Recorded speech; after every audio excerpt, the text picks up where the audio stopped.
Bueno, muy bien, Fabián, en esta noche especial venimos de escuchar en una charla interesante a la gobernadora de la provincia de Buenos Aires. Nos atendía de forma exclusiva, hablando en la previa de la elección, que naturalmente no es la de fondo, pero es la que todo el mundo está esperando para tener alguna certeza, porque se especula mucho acerca de las encuestas. Últimamente no se reflejan tanto las encuestas. Habrá que saber cómo está el electorado en la provincia de Buenos Aires de cara a la más importante, Fabián, a la del mes de octubre. Exactamente, ahí es donde se juegan las fichas en serio, los puntos, los porotos se juegan en octubre, pero ha dado muchísimo que hablar, estamos ya sobre el final, y una de las cuestiones que se mencionaban, por ejemplo, es que Unidad Ciudadana hace una especie de campaña sin mostrar a los candidatos. Sin embargo, uno de los candidatos, uno de los principales candidatos lo tenemos aquí y se muestra. Así que le vamos a preguntar a él, ¿es una estrategia? ¿No se los muestra por algún motivo? Digamos, ¿hay alguna voluntad? ¿Hay algo especial?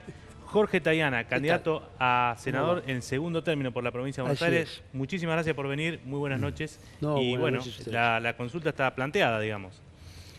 A mí me parece que no, que estamos haciendo una campaña que quizás no es la campaña que nuestros adversarios quieren que hagamos, pero estamos haciendo una campaña intensa, hemos recorrido mucho de nosotros, buena parte de la geografía bonaerense, que como ustedes saben es prácticamente inabarcable y es un compromiso, y Cristina, que es la que dice que no se muestra, la verdad que sí se muestra y ha estado y está actiendo y...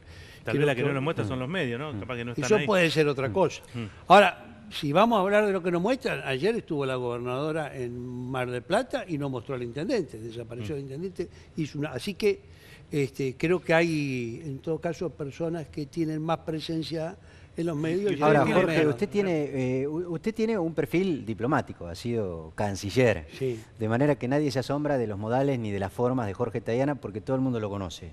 Ahora, sí está claro que hay una diferencia marcada en la impronta de Cristina Fernández de Kirchner de relacionarse con la gente. Sí. ¿Por qué? ¿Por qué? Bueno, nosotros perdimos, ¿no? Sí. Y todos nos damos cuenta que perdimos, y por supuesto Cristina también, y creemos que se vive un momento distinto de la sociedad argentina, distinto económicamente, políticamente, en términos de proyectos, de transformación, es un momento distinto.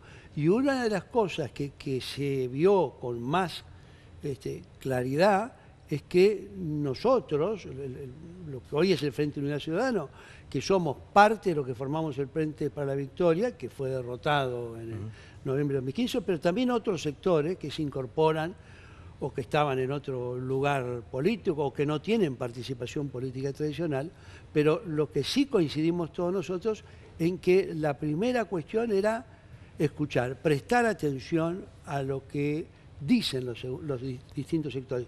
Entre otras cosas, porque algunos pensamos que se había escuchado no lo suficiente, pero además porque queremos ver cómo están y partimos del supuesto, lamentablemente confirmado, que un sector muy amplio de los bonaerenses y de muchos sectores realmente no la está pasando bien, la está pasando mal. No es una estrategia electoral para mostrarla distinta a Cristina, sino una suerte de mea culpa, por llamarlo de alguna manera. No, es un cambio más profundo, porque es un cambio que no tiene solo que ver con nuestra gestión, hay que ver cómo eran las actitudes de las distintas fuerzas políticas. A nosotros nos parece que estamos viviendo un cambio en los comportamientos políticos de la sociedad, un cambio que tiene que ver en parte con una revolución fenomenal que hay en las comunicaciones y que tiene que ver con todo esto que sabemos de los teléfonos y del internet, y que no tenía la importancia que tiene en el pasado y que hoy tiene una importancia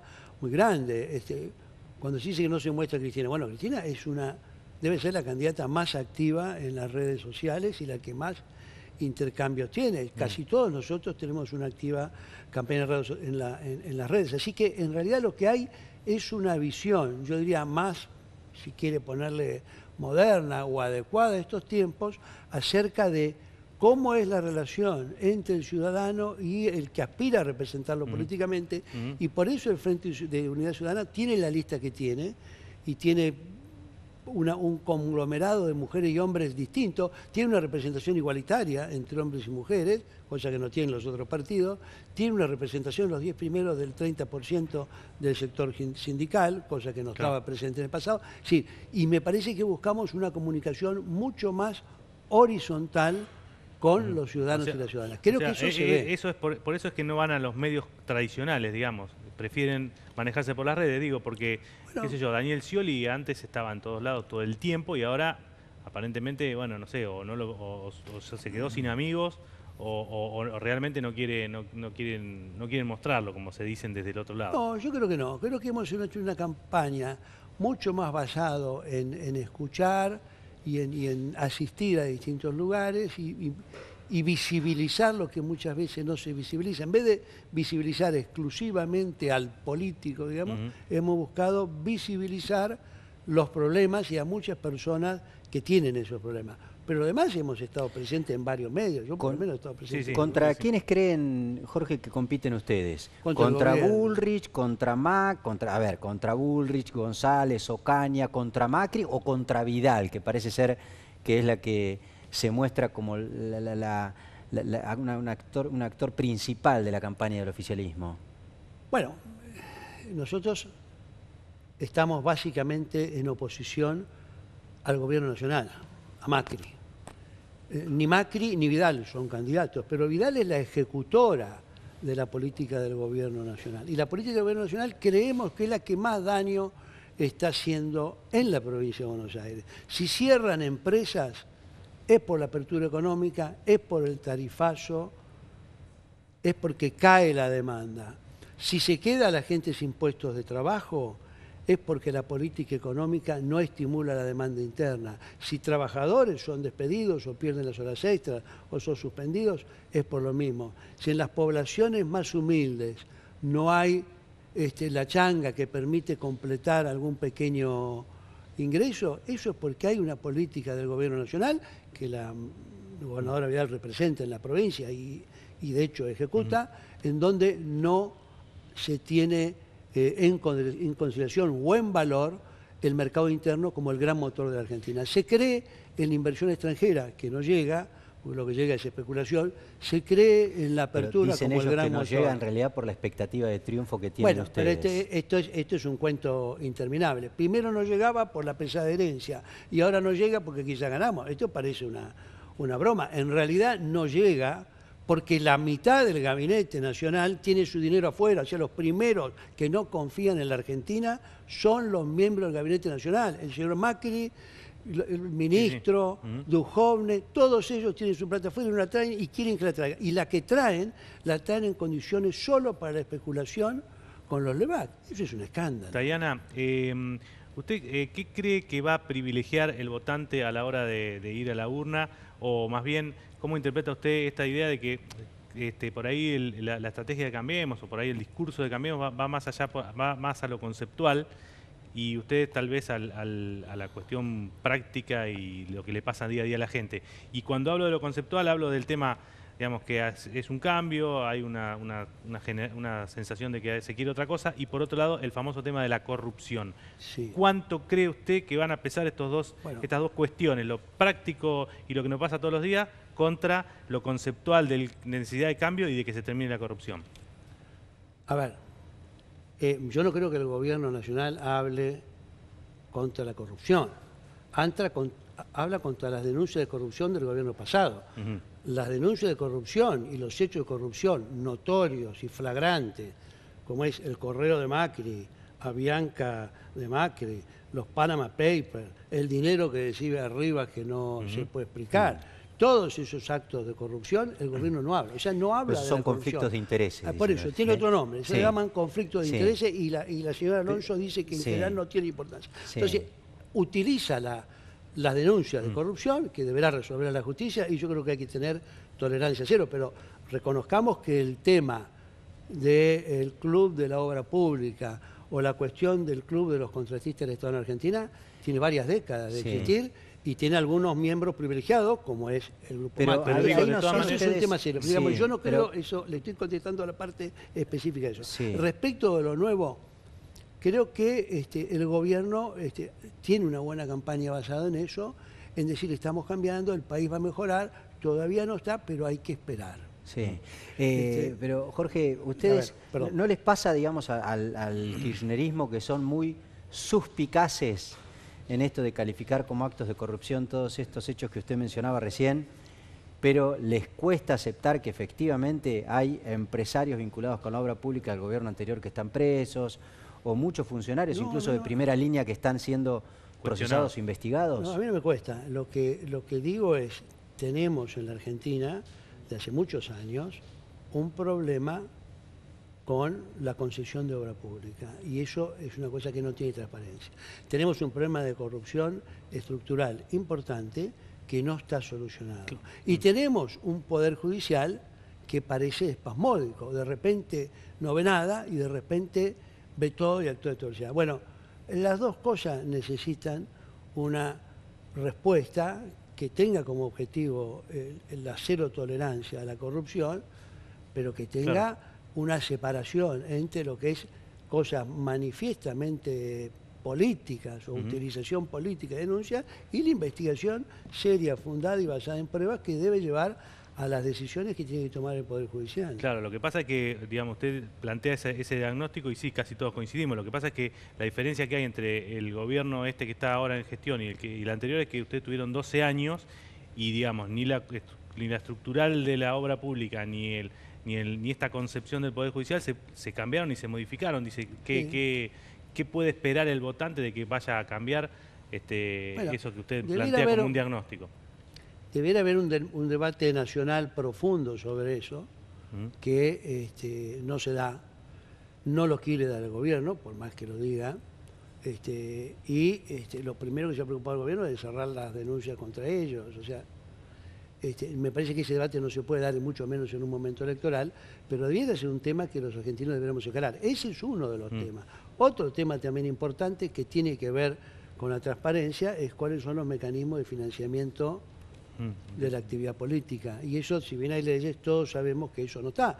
La señora Yelvini Cubría ha encontrado en falta, mayores o menores, a todas las fuerzas políticas que participan de la elección de 15. O sea, ahí también hay otro tema que debiera contribuir incluido el Frente para la Victoria. Todos, todos, de mayor o menor dimensión.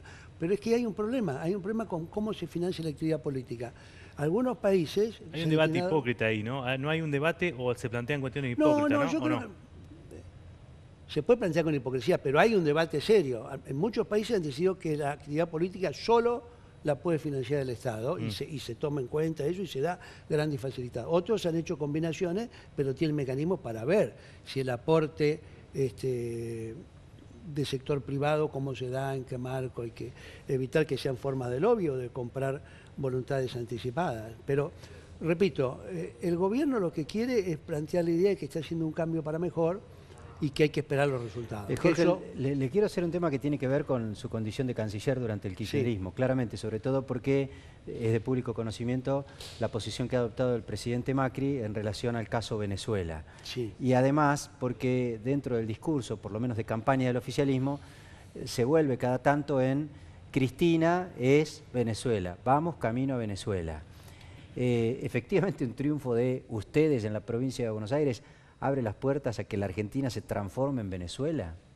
Eso parece una burla, porque Argentina no tiene que ver con Venezuela. Son estructuras políticas distintas, son historias políticas distintas, son situaciones económico-sociales completamente distintas. Eso es solo un aprovechamiento elemental que intenta hacer el gobierno de la grave crisis política e institucional que hay en Venezuela y que debiera preocuparlo un poco más al gobierno, porque la situación político-institucional y de crisis que hay en Venezuela, con enfrentamiento entre poderes, entre una asamblea opositora y un ejecutivo que responde a Maduro, una Corte Suprema, ahora una constituyente, y más de 120 y tantos muertos, la verdad que creo yo que la responsabilidad de los países de la región debiera ser buscar todas las formas de que se establezca un diálogo entre las partes.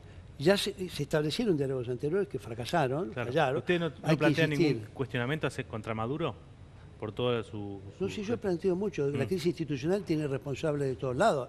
Yo soy miembro del CELS y el CELS ha hecho hace poco un informe sobre la situación de derechos humanos. Lo que creo es que más allá de andar enunciando alegremente o suspendiendo, como hizo el Mercosur, lo que debiéramos hacer es que los países busquen, repito, por todos los medios restablecer el diálogo, porque la situación de crisis institucional es muy grave, porque hay una enorme cantidad de muertos, porque hay una muy fuerte polarización y porque las perspectivas de ese escenario no es que se aquiete, sino que se empeore. La OEA se ha autodescalificado con la posición de Maduro tan parcial. Creo que lo mismo está pasando ahora con el Mercosur. La UNASUR no tiene ni siquiera secretario general. Creo que los que se han esforzado por el diálogo, que ha sido el Papa Francisco, que ha sido un poco UNASUR antes con Rodríguez Zapatero, Leonel Fernández, Martín Torrijos, o alguno más, hay que buscar una forma de parar ese ascenso de violencia. La última es muy breve porque no tenemos mucho más tiempo. Lo vuelvo al escenario electoral del próximo domingo. Da la sensación de que el gobierno juega con la posibilidad real de que el lunes pueda mostrar un triunfo de Cambiemos a nivel nacional y que del lado de Unidad Ciudadana están... Claro, casi como convencidos. Las encuestas le dan un poco la razón que pueden llegar a ganar la provincia de Buenos Aires. Si Cambiemos gana a nivel nacional, aun cuando pierda con Cristina Fernández de Kirchner y su candidatura en la provincia de Buenos Aires, ¿van a tener fortaleza para cambiar? Ustedes dicen sistemáticamente hay que frenar al gobierno. Nosotros queremos frenarlo porque creemos que la política que está llevando adelante perjudica a muchos sectores y que eso no va a mejorar. Hay que decirle, frenarlo es decirle, hay que cambiar el rumbo. Ellos no pueden basar una política que destruya la industria nacional. El gobierno lo que va a tratar de hacer es una picardía, como el Frente Unidad Ciudadana se llama Frente Unidad Ciudadana, va a ser que el 90% de peronistas que vote ese frente no aparecen como peronistas, entonces va a decir que tiene más votos. El gobierno quiere sacar 1% más de los 34% que tuvo en la primera vuelta de las elecciones del 15. Eso es lo que quiere y con eso se da por satisfecho. Pero al mismo tiempo ha planteado una batalla política en la provincia de Buenos Aires en la que yo creo que vamos a ser victoriosos nosotros. Y esa derrota... ¿Y eso le va a servir para poder frenar a Macri solamente en la provincia de Buenos Aires? Sí. ¿Sirve o es una cuestión simbólica? Bueno, en la mayoría de las provincias va a ganar el peronismo también, ¿no? Entonces ellos sí. no van a tener. Yo creo que, pero además sí, la provincia de Buenos Aires es muy importante porque tiene un simbolismo. Primero tiene muchos votantes y tiene un símbolo político fuerte de si el rumbo, si el gobierno sigue teniendo un cheque en blanco o al contrario dice no, acá hay que prestar atención a esto, a esto, a esto. Yo creo que lo mejor que le puede pasar a la Argentina es que el gobierno reciba ese mensaje, que pueda reflexionar, que cambie el rumbo. Por eso digo que votar al Frente de Unidad Ciudadana es votar en defensa propia. Muy bien, Jorge Tayana, candidato a senador por la provincia de Buenos Aires, muchísimas gracias por haber venido esta noche acá a charlar con nosotros. Muchas gracias a usted. Muy bien, gracias. Seguimos nosotros, una pausa, ya volvemos. Falta todavía la palabra de Florencio Randazzo, que la tenemos, la van a escuchar en un ratito, y del vicegobernador de la provincia de Buenos Aires, Daniel Salvador.